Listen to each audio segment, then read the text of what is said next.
Sifunda ngokaJohane isahluko 6 amavesi awu-14 ukuqala 1 to 14 bese siyoseqa siye ku-25 kuya ku-35 yilawo mavesi engifuna siwafunde kuJohane 6 kuphela.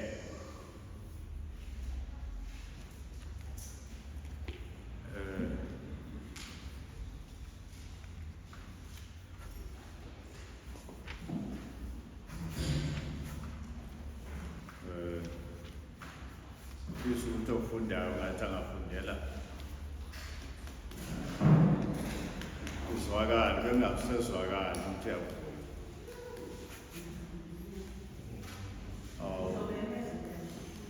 Uzomemeza ake sizame.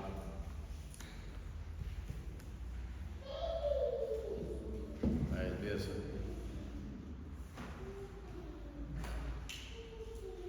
siyeze nqabe lesi. So that's it. Ayike.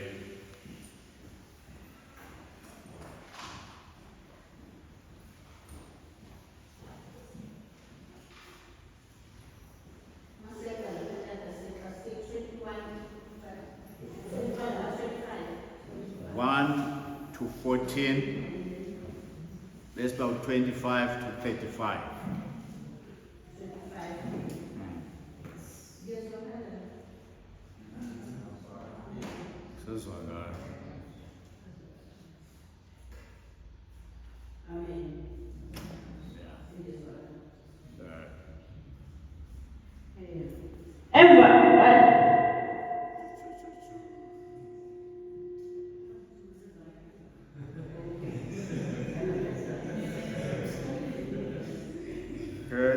Amen. Emva kwalokho uJesu wamuka waya phesheya kolwandle lwaseGalile olungolwaseTiberiya. Samlandela isixuku esikhulu ngokuba babebona izibonakaliso azenzayo kwabagulayo. uJesu wenyukela entabeni wahlala phansi khona nabafundi bakhe. Laliseduze iPhasika, umkhosi wabaJuda. Uthe uJesu ephakamisa amehlo wabona ukuthi isixuku esikhulu siza kuye. Wathi kuFilipu, "Sizithengaphi izinkwa ukuba badle laba na?" Washo njalo emvivinya ngokuba yena wayekwazi azakukwenza. uFilipu wamphendula wathi, "Izinkwa zawodenariyu abangama-200 zingebanele kube yilowo nalowo athole idosana." Omunye wabafundi bakhe, u-Andriya umfowabo kaSimoni Petru, wathi kuye, "Kukhona umfana lapha onezinkwa zebhali eziyisihlanu nezinhlanzana ezimbili. Kepha kuyini lokho kwabaningi kangakanani?" uJesu wathi, "Bahlaliseni abantu." Kwakukhona utshani obuningi kuleyo ndawo. Ahlala phansi-ke amadoda, umumo wawo ungathi 5,000.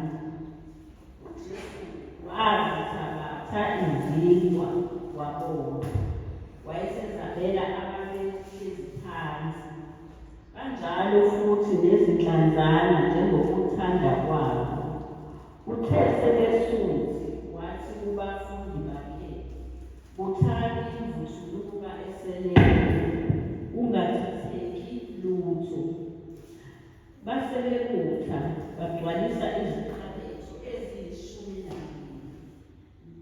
ngemvuthuluka yezinkwa eziyisihlanu nebhasi uyasala kwabazileyo. Kwathi-ke abantu bebona isibonakaliso uJesu asenzayo, bathi, impela lo ungumprofethi ozayo ezweni. 25. Kwathi ukuba bamfumane phesheya ulwandle, bathi, Rabi, ufike nini lapha na? UJesu wabaphendula wathi, ngiqinisile ngithi kini, aningifuni ukuba nabona izibonakaliso, kepha ningifuna ukuba nadla izinkwa nasutha. Ningasebenzeli ukudla okuphelayo, kepha ukudla okuhlala kuze kube ukuphila okuphakade, eyakunipha khona indodana yomuntu, ngokuba uyise uNkulunkulu ubekile uphawu kuyona.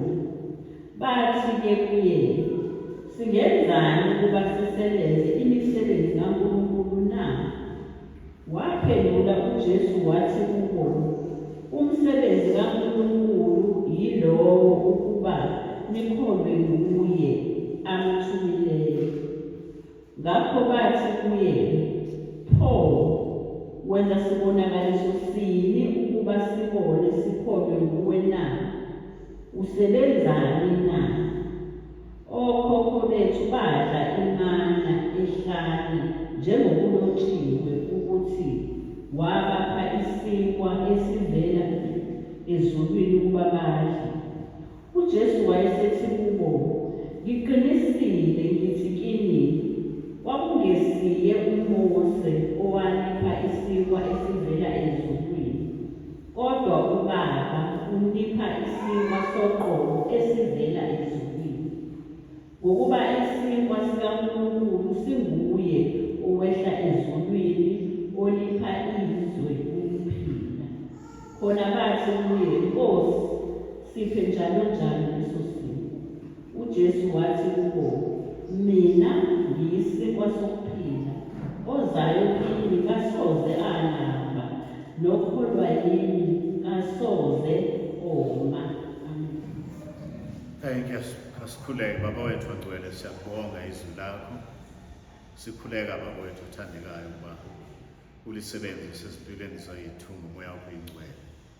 Laso silizwa iwenze umsebenzi. Siqhubeke Baba, sibuveze ubuhle bakho ngoba usebenza kithi ngalo izwi lakho. Siyacela sibethemba ngegama leNkosi nomsindisi wethu Jesu Kristu. Amen.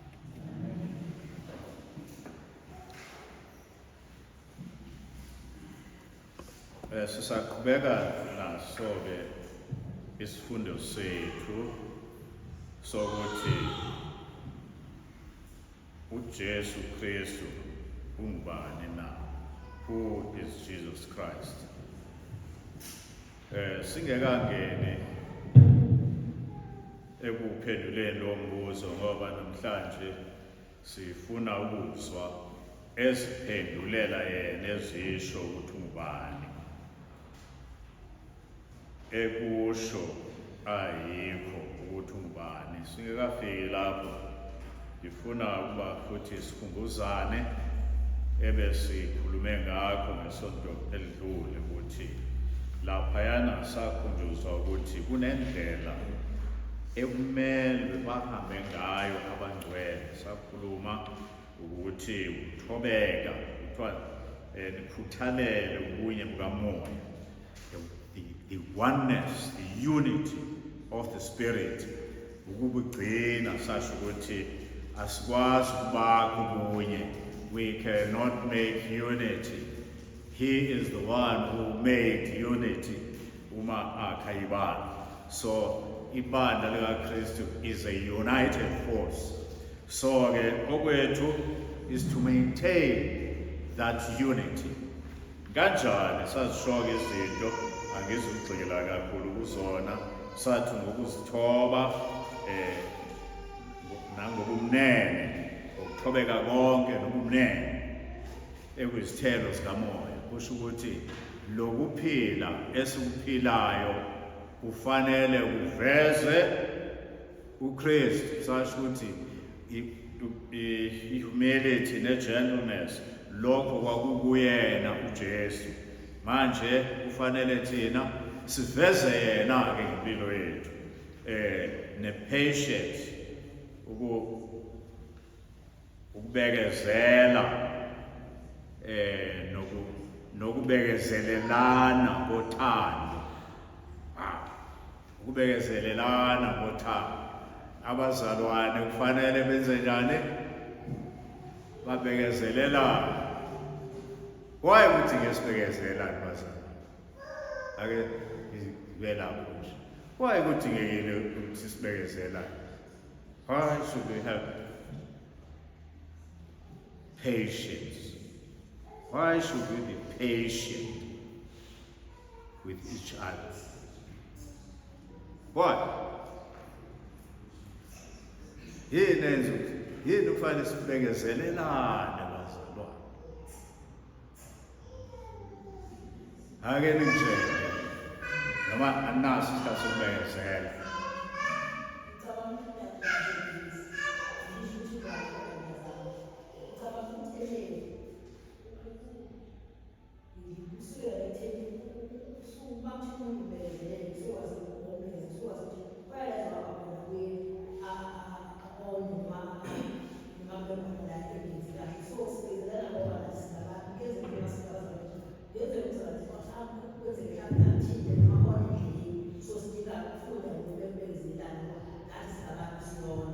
Yes, yebo, kunjalo.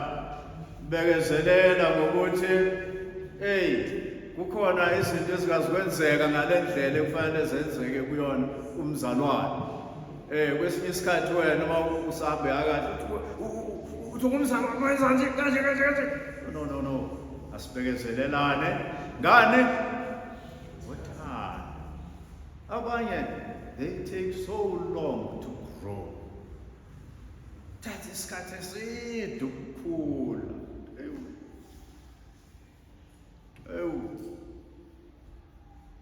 Wayebhaleli amaHebheru washo ukuthi ukuba kuya ngesikhathi enakholwa ngaso ngabe seniyafundisa,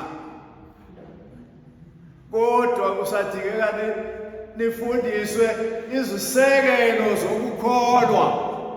Kukhona abanjalo. Abakhona khona yini? Kukhona abanjalo. Kangesikhathi waqala ngaso ufundiswa ngabe manje uwofundisayo. Uthola ukuthi ayikho. Ngenxa yalokho, akusho ukuthi ngenxa yalokho besothi hey. Kodwa kusho ukuthini? Bekezelele ngani? Ngothando. Izithelo zikamoya nakwabanye zibonakali. Sibekezelelane ngothando. Okay. Ngokuba kuthiwa eager to maintain the unity of the Spirit in the bond of peace. Inhloso ileyo ukuba siqhubeke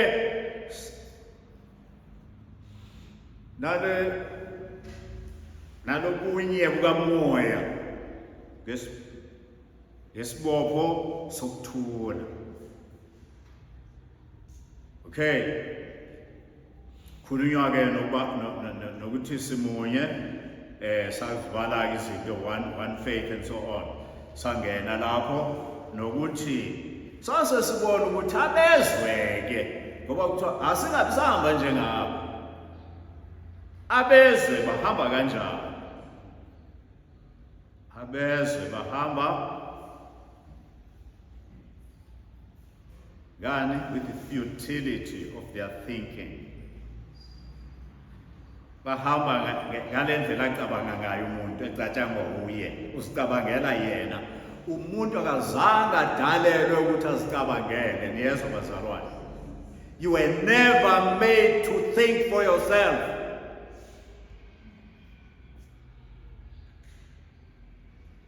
Kumbula lenye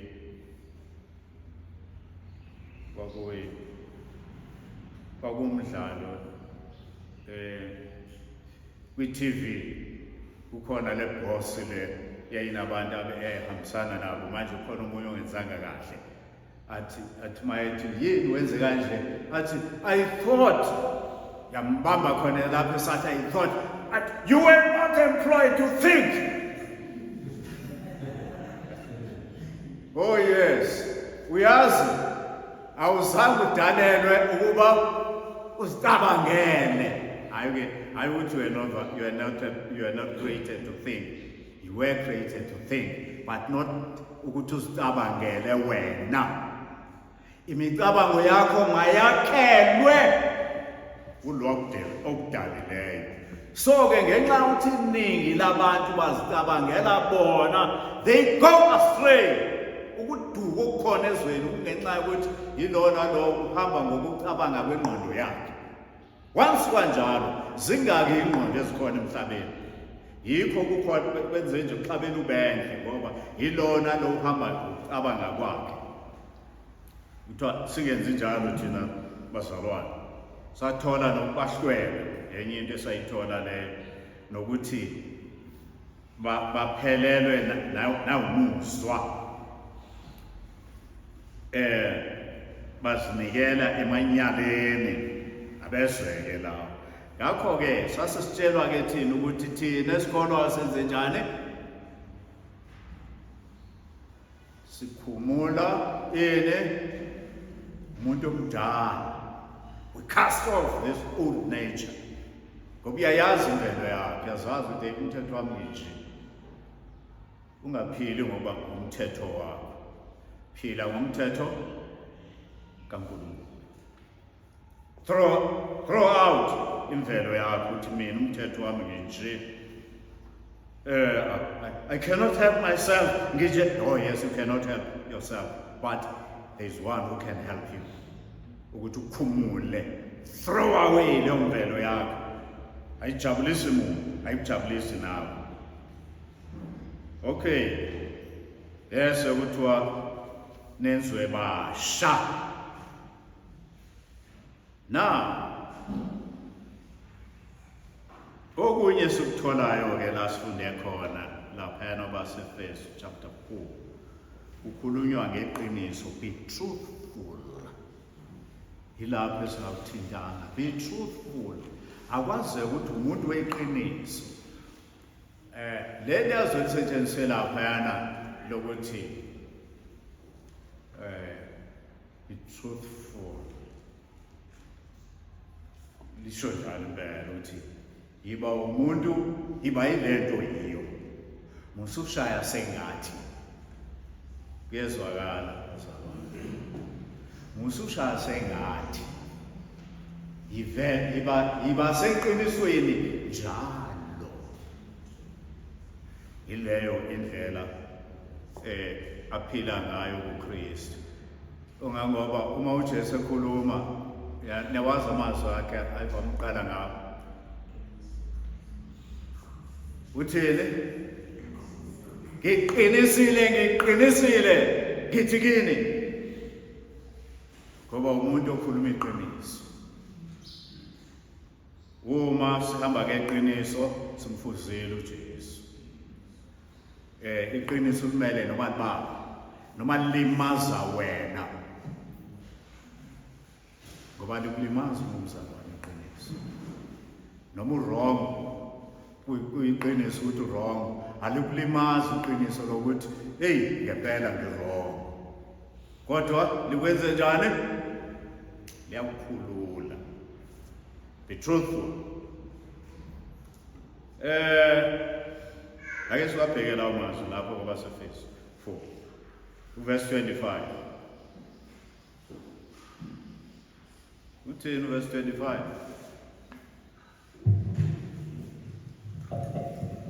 Ngakho lahlala amandla nikhulume iqiniso. Yes. Yilona lowo umakhelwane wakhe. Umuntu odalayo lokulahla amanga kumiqiniso. Lokhu singamalungu omunye Right, there. Thuthelani imboni. Ilanga malingasoni nisathukuthele. Okay. lithi thukuthelani ningoni. Lisho ukuthini? Lithi kulungile uthukuthela. Kodwa ungoni. Enye version ithi in your anger do not sin. Lisho njalo. Akukunikeza imvume yokuthi dedela ulaka lwakho. Alikunikeza manje thukuthelani kodwa ningoni. Kunalokho lithi it's a warning leyo. Ukuthi uma uthukuthela, beware that you do not burst into tantrums and resentment. Uma uthukuthela qaphela ungabi soba ma-tantrums yini. Ungabi bakubonala so yileyo nto elwayo nje. Futhi ungabi lo muntu osehleli ke enaleyo nhliziyo embi. Uyazizonda lento eyenzeke kuwe. Uthandi lento eyenzeke kuwe. Uthukuthele. Yingakho lithi lingashoni la usathukuthela. Which means if kuba khona into ekuphatha kabi, yilungise that time ngaso leso sikhathi. Ungasho ukuthi hey angikwazi nokumbheka. Angikwazi nokumbheka, ungicasule kabi. Akushone nje langa mntakababa. Unalo ke lokumbheka uJesu kunjalo. Uma ungenalo lokubheka umzalwane wakho, unalo lokubheka uJesu na? Uma ungenalo elokubheka hayi nalo ngakholwa uthi ungicasule kabi uyadina. Ngifisa nokumbona.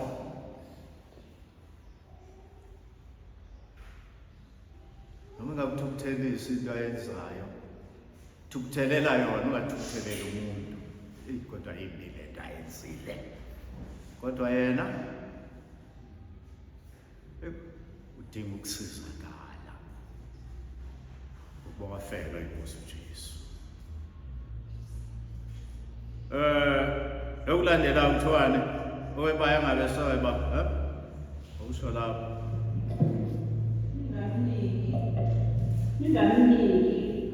Ningamniki uSathane indawo. Yilo ukuthukuthela kunikeza uSathane indawo. Ukunikeza umoya ithuba ukuthi angaze kumnike namaqhinga ukuthi lo mthukuthelele yenze njani kuyena ukuze umfixa. Yebo qhubeka. Owebayo angabe eseba, kepha kunalokho aphuthane asebenze okuhle ngezandla zakhe ukuze abe nokukwabela osweleyo. Niyabona lo verse uthi liqukethe kakhulu. Litho owebayo angabe eseba. Ukweba ke kwesinye isikhathi siyasuthatha ngokuthi ukuthatha into ephathekayo ukwebile. Theft iqhamuka ngendlela eziningi. Ukweba ukuhola ungasebenza. Niyezwa bazalwane. Uqashiwe emsebenzini udoje. Hayi. Eke kubona. And you get paid for that time of dodging us. That's theft. Ukweba lo. Akufanele umzalwane. Owebayo angabe eseba. Still no more. Kunalokho sebenza. Ukuze niyayeza upurpose yokusebenza. Yomuntu osenkosini uJesu. Usebenza uzoyenza njani? Ube nokwabela uswele. Ube nokwabela vele osweleyo. Kukhona omunye umuntu wengakhohlwa owathi yena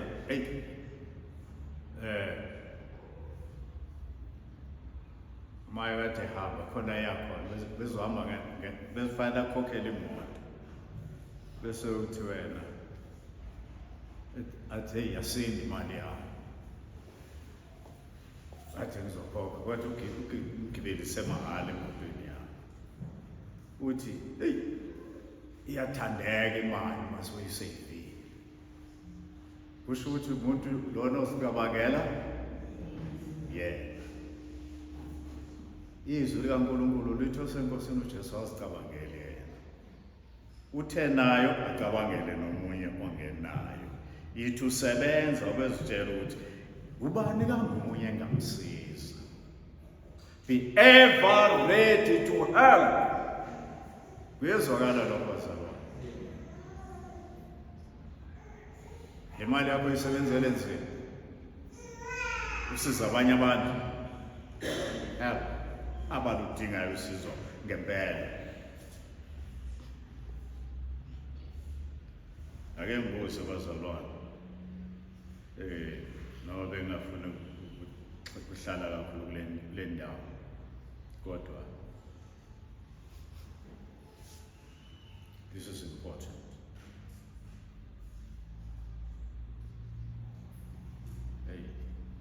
This question is too personal. There's nothing too personal. Simzimba munye.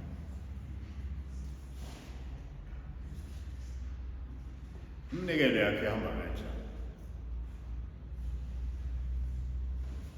Unikele esontweni, senginikelile esontweni. Sengiqedile ukunikela. Yebazalwane. Angibuza kwena holy now holy na allowance. You do have an allowance, okay? Ekunikeleni. Ekunikeleni. Unikela. Nikela 10% and then another 10% ngisebenzisa for my weekly nikela. And then Nikela ingxenye so enkonzweni. Okay. And then 10% omunye is for every Sunday ngihlanganisa for omunye 10%. And then kwesinye isikhathi 20% ngifaka isikoko kwesinye isikhathi ngiyawudla. Kodwa iyanikela nakwenye indawo. Okay. Webazalwane. Uthi ma unikele u10%, impela nisunganikele keep 10%. Usike acknowledgement leyo ukuthi I belong to Jesus. So you give your 10%. A acknowledgement. After that, kudingeka unikele. Futhi ukunikela awuqedile ngokuthi unikele ebandleni. Niyanikela outside the church. Hayi, izwe kungekho personal, it's personal. Uyanikela in outside the church.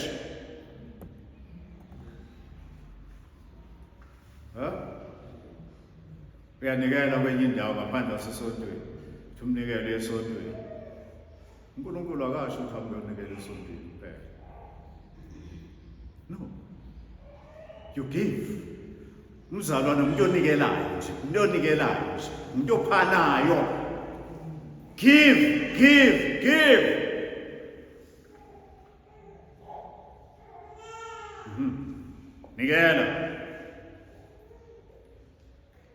Nikela mzalwane.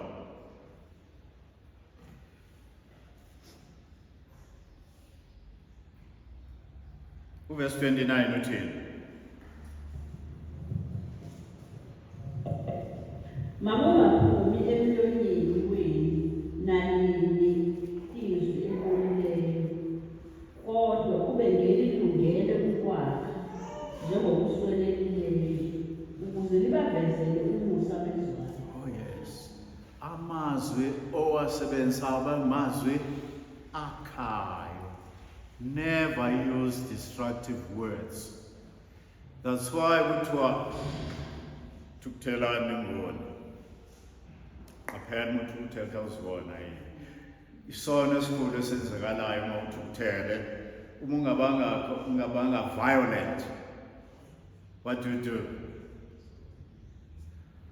Uma ungabanga physically violent. What do? Uma uthukuthele. Amazwi and amazwi alimaza ngaphezulu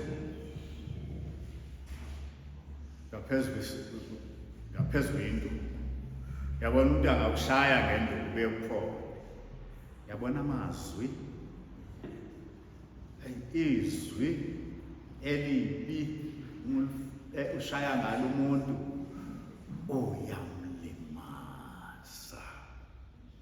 Limala phakathi.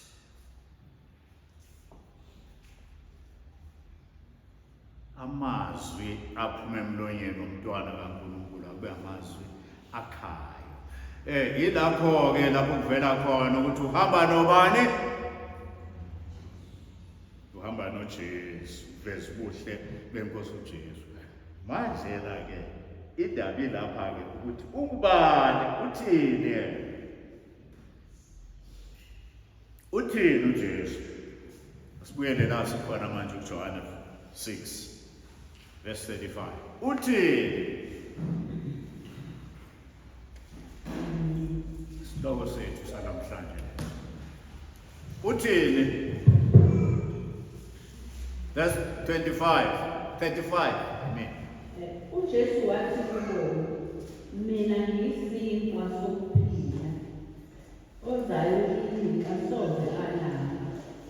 Nokholwa yini asoze koma. I am the bread of life. Ngiyisinkwa sokuphila. Isinkwa ukudla lokho angithi. Uma udla kusho ukuthi wakheka kuwena ukuphila. Uthi uJesu ke mina ngiyisinkwa sokuphila. I am the bread of life.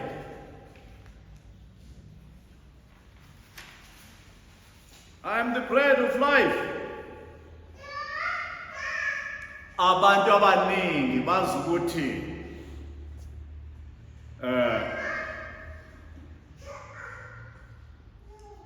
uma ngayifunda nje yonke le ndaba esibhekile la kuJohane 6 lapho uJesu wayehamba nesixuku sabantu abande besixuku sabantu. Uma lesixuku sabantu bebaningi vele abantu abemlandeli sebehamba indaweni uyabona ukuthi balambile nabantu. Ayikho indawo engathemba ukuyona ukudlala.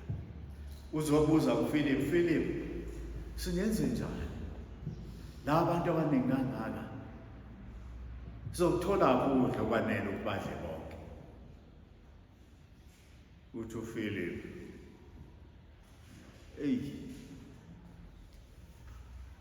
asinako ukudla okwanele, nemali esinayo ayanele ukuthi ngondla abantu abaningi kangaka.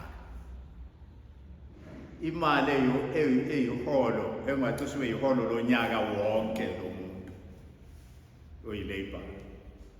Imali esinayo ingako ngeke yanele ukuthi sithenge ukudla okuzosuthisa nabantu bonke.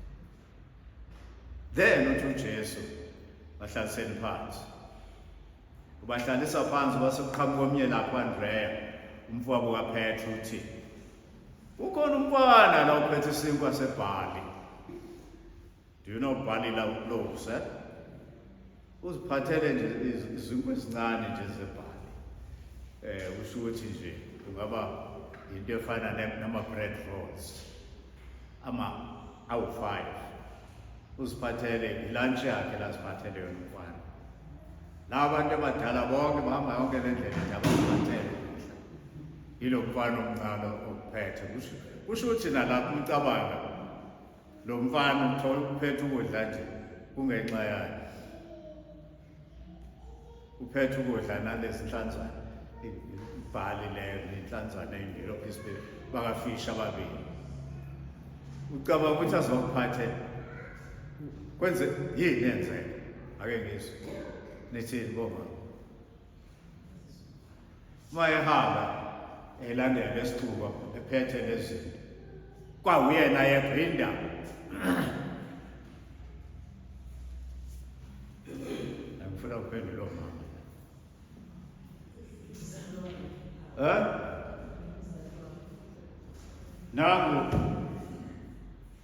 nangu Thandi uhamba nesithuba kuna uthi we uzohamba isikhathi eside umntanami esithuba kuhanjwa phi khona lapho wenze njani mntweni walokho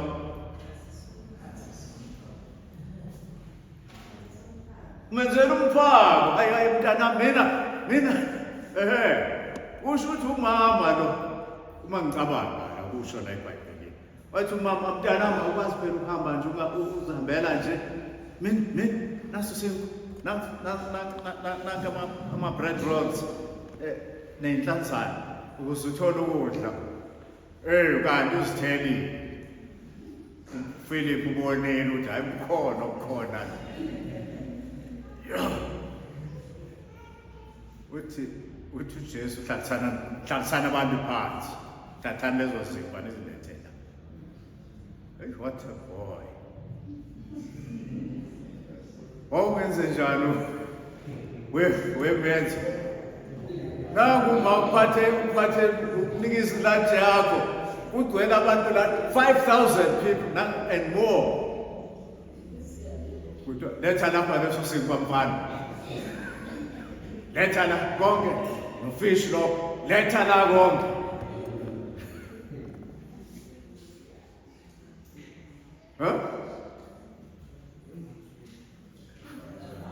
wawungenze njani angizwanga wawukathuka sinkwa sama ukudla kwamadoda hayi bakuthatha asazi mhlawumbe this young man maybe he was willing bakuthatha lezi zinkwa zanikezwa uJesu zaye ezandleni zikaJesu wakhuleka wayesethi bapheni badla zandi zinkwa ngazi zihamba kanjani kodwa the moment enikeza umuntu sande badla basutha kwaze wasala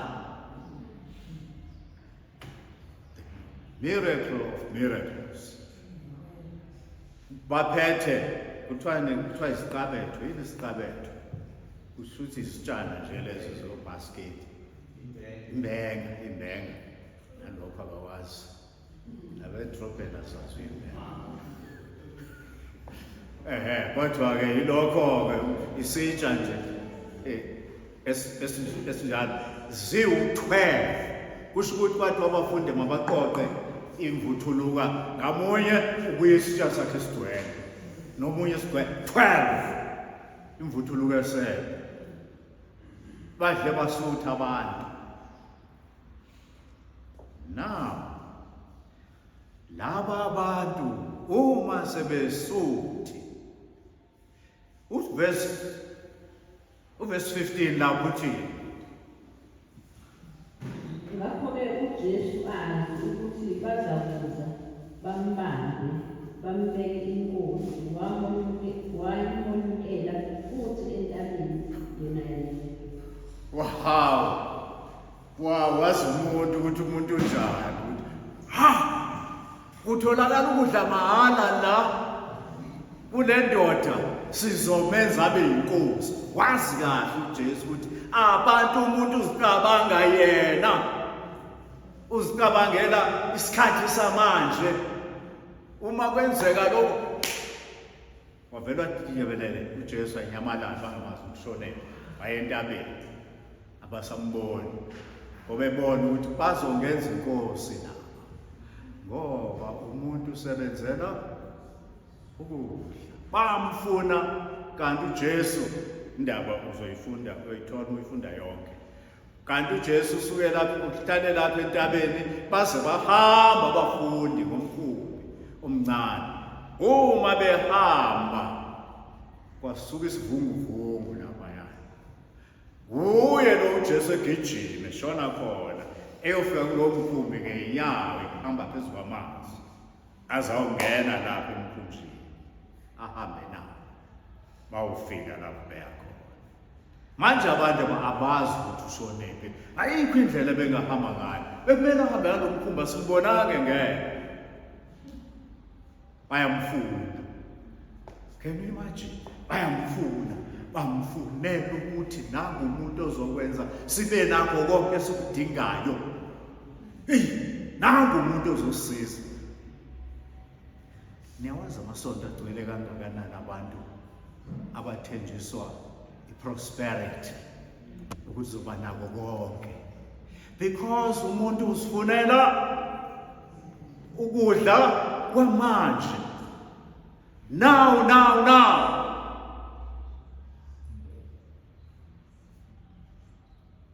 ukhona ulaba prosperity gospel obhala incwadi your best life now, your best life now, your best life. Ukhuluma nge-material things, ngezinto eziphathekayo. That's what we want. uJesu uthi bona laba ningasebenzeli ukudla okuphelayo.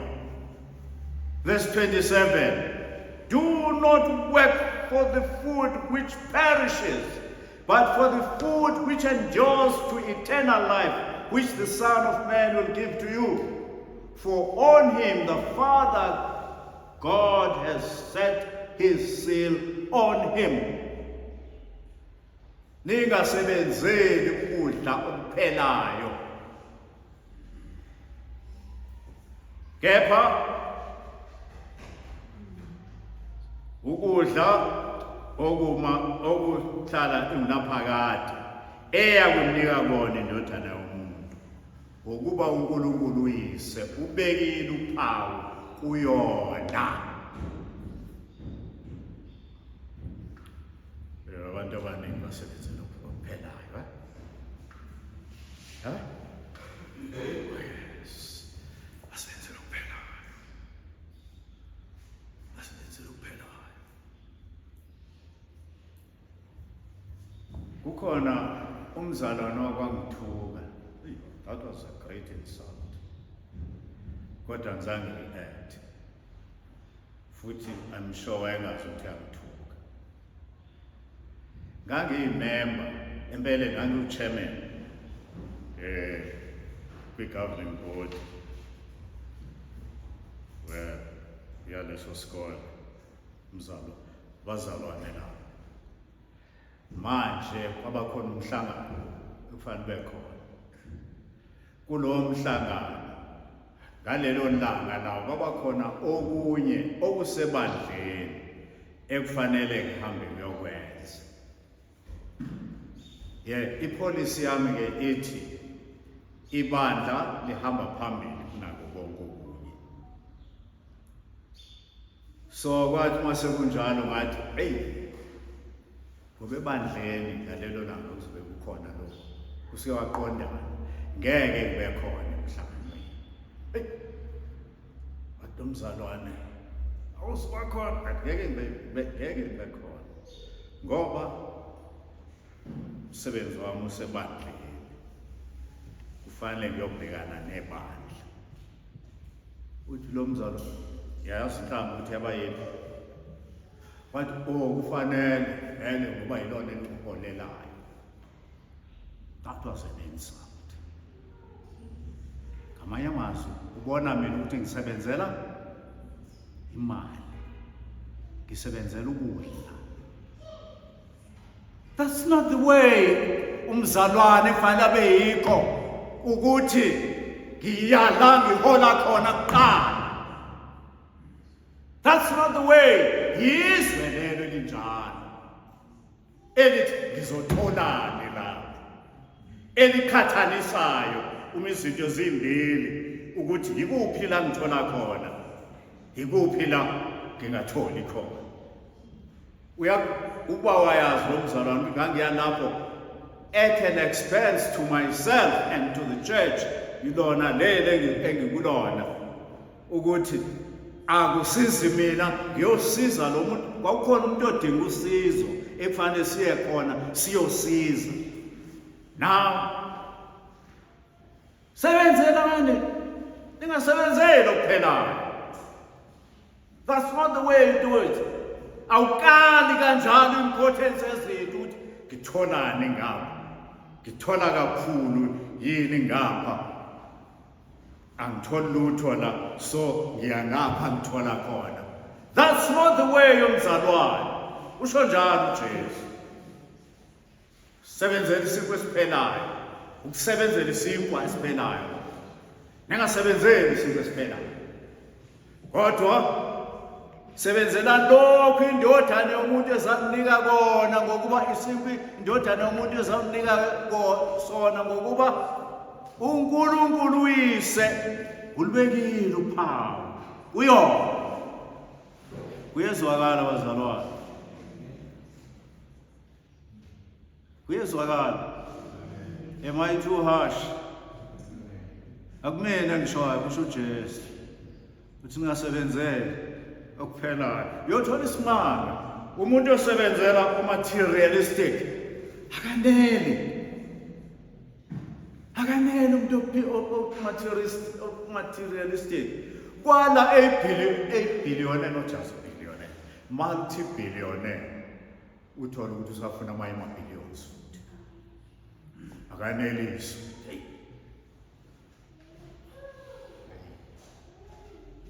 Angiqonde kwakha, angiqonde ukukhuluma kabi abasiphethe, kodwa okungenzeka noma kubani o-materialistic. Cabanga upresident wethu i-multi-billionaire, nama-billions, kodwa there he was, ufihle 5 million, 5 million, eh? Was it 5 million?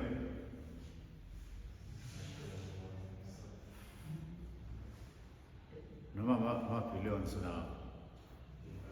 Ayifakwe fihlwe elomzi kosofa. Wena uhlala kusofa uhlala emalini. Phezu kwale ngake khona. Phezu kwale ngaka. It's not enough. It's never enough. It's never enough. Hayi ngoba kuyena. Wonke umuntu o-materialistic unjalo. Nami mahlala ngangalela icala lakhe lapha. Ayicala. Uphenya wakhe i-commission lapha. Noma iphenya ilaba be-ad hoc committee. Uthi omunye kubona, wemahlala, uyayithanda imali? Uthi yebo ngiyayithanda imali. Uthi uyazi ukuthi uthanda imali kuyimpande yaso sonke isonto. Uthi uMahlala, I'm not a Christian.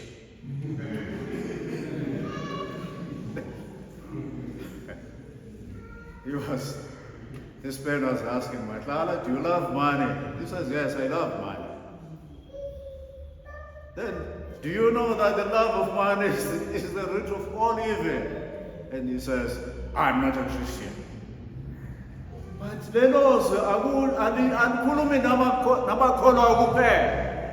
it's a fact of life. If ubuswa materialism, imali noma yini ke tholakala material, you become a slave to that. Uba slave sayo.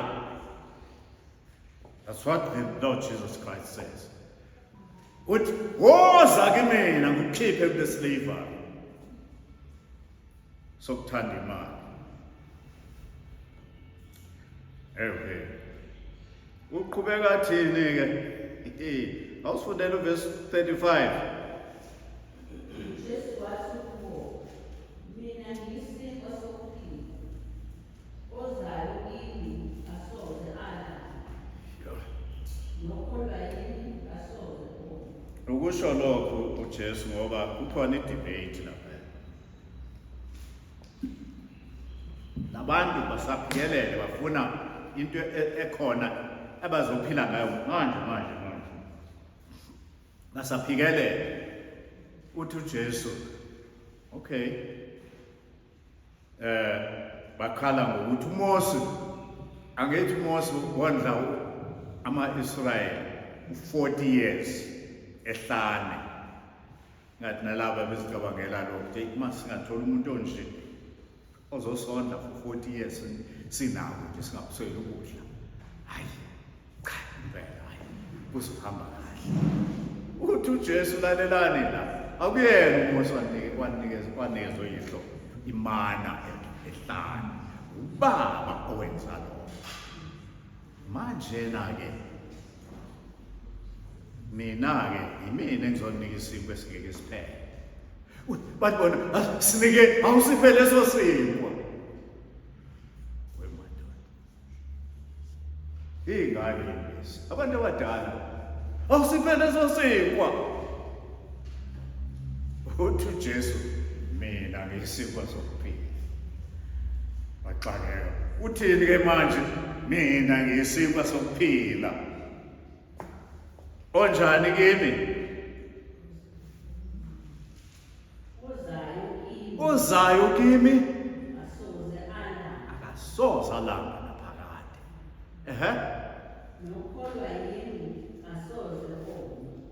Nokholwa yimi kasoze oma. Ngoba umuntu ongekho enkosini, umuntu ngemvelo womile, ulambile, akazi ukuthi ulambeleni. That's why, noma ngaba no material possessions, he still wants more and more and more and more. Ngoba umgodo ongagcwali. Lokho elambile, onmile. Uthi uJesu uzayo kimi. Kasoze la. Okholwa yimi kasoze oma. Lamadoda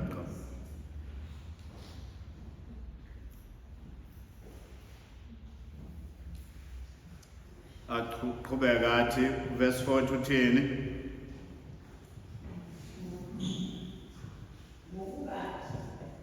Ngokuba lokhu kuyintando kaBaba, ukuba yilowo nalowo obona indodana akholwe kimi abe nempilo phakathi, ngiyamvusa mina ngomuhla wokuphela. Oh yes. Kunika ukuphila kwangempela, phila uphakade. Othi nomufa uyophile. Uthi yilokho ke ingakho ethi uyisinkwa sokuphila. Ugcwalisa lokho kuswela ukukhona enhlizweni yomuntu. Okholwa inkosi uJesu uba kulokho ukuthi okwami ukuthokoza kusenkosini uJesu akukho ezintweni ezidlulayo.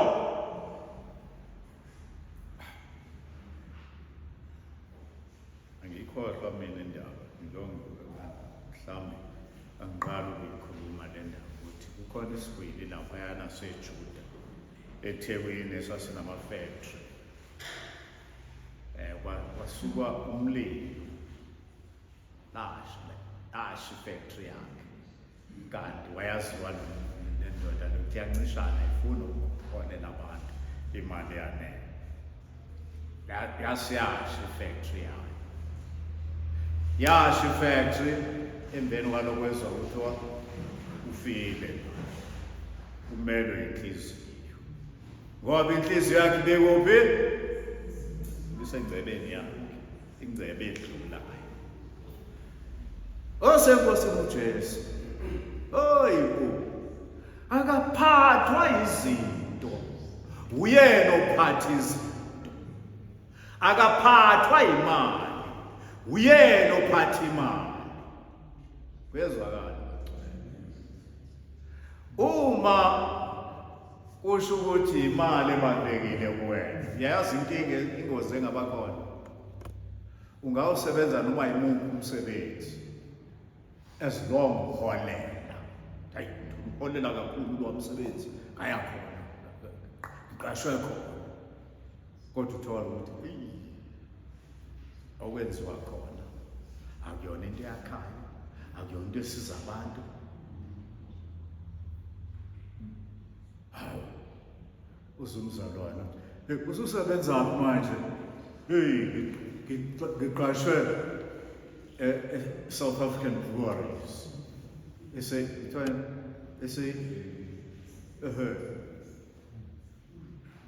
Qashwe South African Breweries.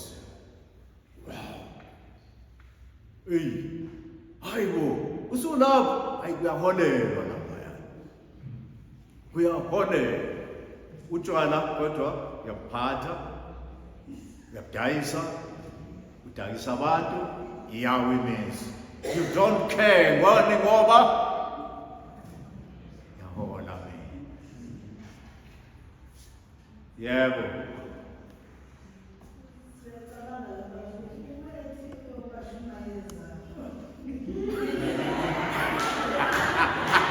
Haya, natsoke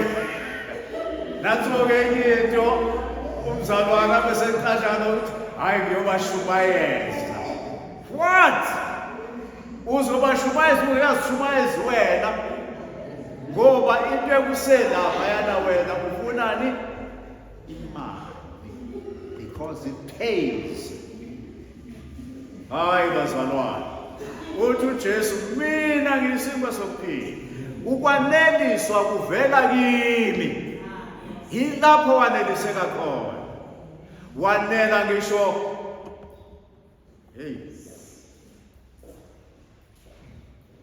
wayenamabhantshi amangaki konje uJesu? Wayemangaki?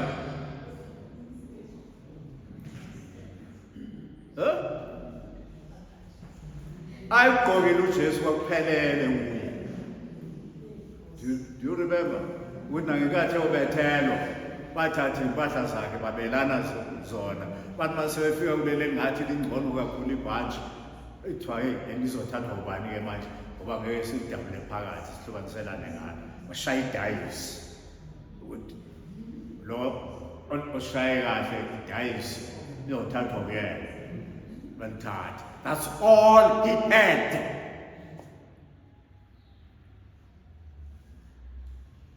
But he was the most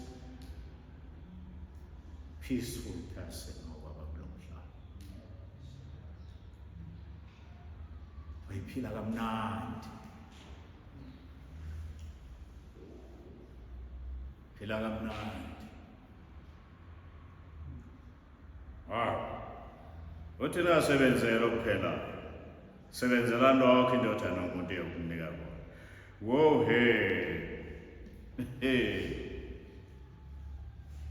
Uyothola ukuthi amaJuda acasulwa yini. Awufunde lapho verse 51.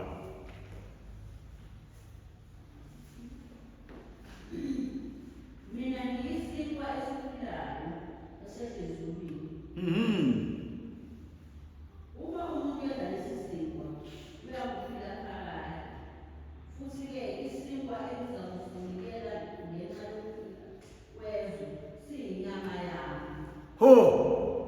Adinwa amaJuda. Uthendo manje lo muntu uthi, is he making us cannibals? Sizodla inyama yakhe thina. What is he saying?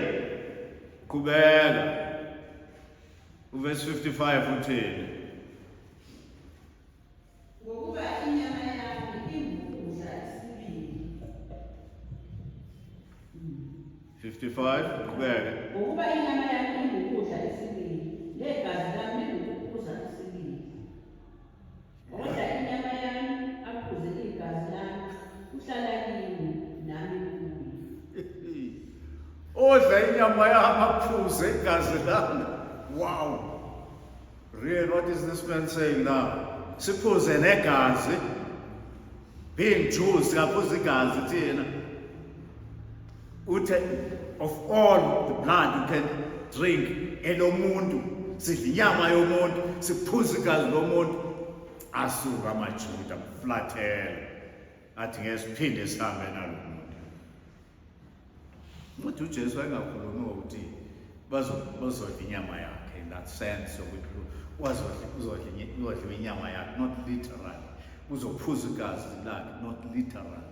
Kodwa ukhuluma ukuthi le nyama yami eniyibonayo negazi lami lidla kuyona kuzofa esiphambanweni, and it will satisfy justice kaNkulunkulu. It will satisfy God's justice. I'm going to die for you. My death will be life to you. Usho njalo kulapho. Kodwa bona bathi ukuthela. Ukufa kwaJesu wenza indlela ukuthi sikwazi ukuphila. Philo phakade.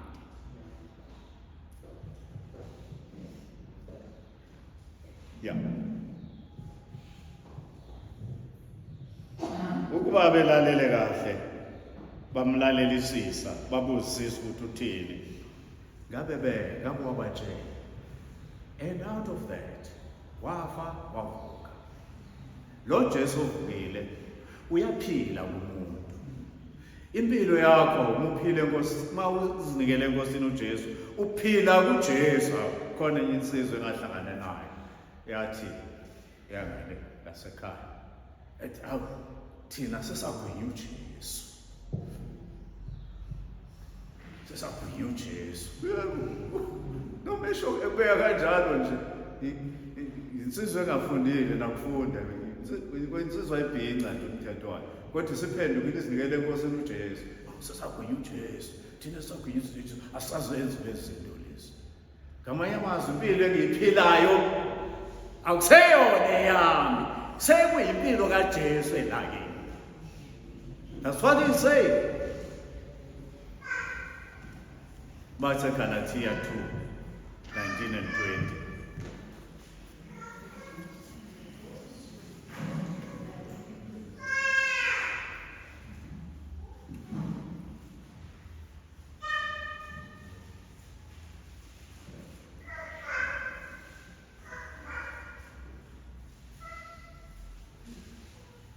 Awufunde lapho.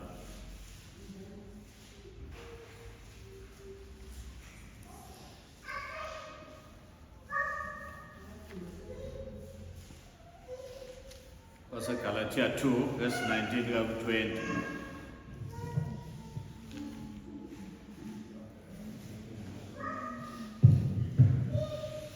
Kibethelwe. Ngokuba mina ngafa kuwo umthetho ukuze ngiphilele uNkulunkulu, ngibethelwe kanye noKristu. Akuseyimi ophilayo, kepha uKristu uphila kimi. Kodwa ukuphila engikuphilayo ngalokho enyameni, ngikuphila ngokukholwa okungukholwa yiNdodana. Oh yes, bethelwe noKristu. Akuseyimi ophilayo. This life eniyibonayo akuseyona eyami. Kepha uphile enibona nguphile. Ngikuphila ngokukholwa iNdodana kaNkulunkulu. Eyangithandayo yazinikela ngenxa yami. That's the life. Ilokhu kudla uJesu. Ukuthi I'm feeding on Jesus. Impilo yami ngiphila impilo kaJesu. Hayi uyisinkwa sokuphila. Ngiphila ngaye. Khona iculo engake ngalizwa becula abayizalwane abanye sesiphila ngoJesu emoyeni, sesiphila ngoJesu. Yes, Iqiniso lelo. Phila ngoJesu. Usuphila ngempilo yakho. Imvelo yakho izokubulala. Imvelo yakho izokulimaza. Imvelo yakho izolimaza nabanye abantu. Phila ngoJesu. Ileyo mpilo. Usho lokho uJesu uthi, I am the bread of life. Ozayo kimi kasoza la. Okholwa yimi kasoze bona. Phila enkosini uJesu. So that's who he is. He's one you can feed on. Usuku nosuku. Usho ukuthi ngithokoza ngawe Nkosi Jesu. Ngisho ngilambile, ngingazi ukuthi ngizolala ngidleni. Ngisho ngiswele, ngingazi ukuthi ngizogqokani. Kodwa one thing, ngime ngento eyodwa ukuthi nginjani? NoJesu. Ake sithule lo culo. Thatha konke NoJesu.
Yeah.